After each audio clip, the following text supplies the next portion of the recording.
Hey gang, it's Gigi. I'm back on the hill. I've missed you all. I didn't come out last Sunday or the Sunday before because of the rain. So you didn't get my weekend update. And frankly, I didn't have that much to report on the actual hill climbing, with the exception of it is getting better each time. But I have a lot to report on other matters. Since I last talked to you and checked in, I have had a screening schedule that was scary for me.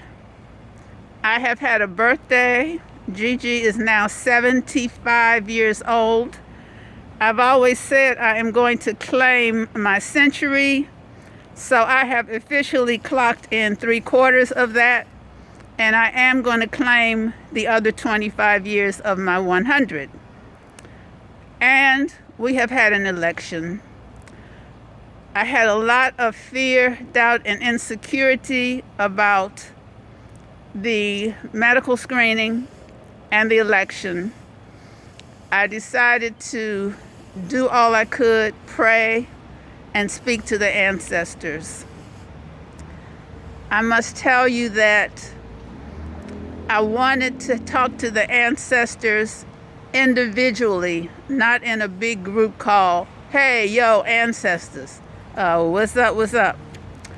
So I decided to go back as far as I could based on the information I have in the family genealogies and address each ancestor from the oldest date possible and bring it down to the present. And my request to them was to, one, help me through my screening so I have a positive result, but most importantly, I'd say most importantly, to help push the universe, the cosmos, the multisphere in the energy that would defeat Donald Trump. Trumpism and the fascism that he has ushered into our society. So let me tell you where I started. I want to go to the oldest ancestor in our family, who is actually Joseph Jennifer Proctor. He was born in 1792. He married Matilda Ware, more or less married. They were a marriage, common law. Matilda was born in 1800. Joseph and Matilda are my great-great-great-grandparents. They are the ancestors of Mary Stella Proctor. Mary Stella Proctor is my mother's mother.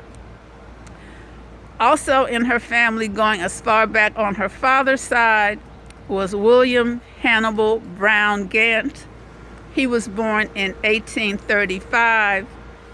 He married Mary Agnes Crack Gant, who was born in 1846. They are my great-great-grandparents. They are the parents of Edward B. Gant, who is my mother's father. On Dad's side, I went all the way back to Robert Jenkins and Phyllis Jenkins, circa 1800. Robert and Phyllis are the my great-great-great-grandparents. They are the parents. They are the ancestors of my father, Harold Montgomery. Phyllis and Robert's daughter, Ann Jenkins, married Robert B. Montgomery, and that's how they get into the Montgomery side. Then I went to Dad's mother's people, and I got back to Charles Davis, circa 1830. Charles is my great-great-grandfather.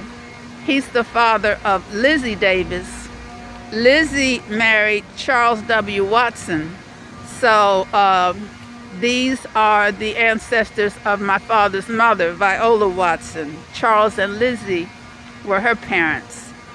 So having gone back, I had a conversation with the ancestors and with the divine, my divine goddess, asking for help to rid us of Trump because of what he had already begun to usher in. I knew that another 4 years of Trump would consolidate fascism. He already demonstrated that that's what he wanted to do. That was his trajectory.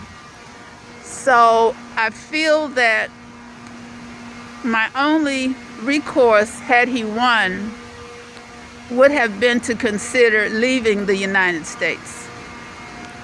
I didn't want to do that necessarily, but that was an option I considered because I'm a political activist, will always be an activist, and I know enough about fascism from reading and studying history that my fate would have been to be thrown in a concentration camp, a prison camp, to be disappeared, to be shot down in the street, because that's what fascists do to political activists. The devastation we would have experienced in a society was more than I felt I could deal with at age 75.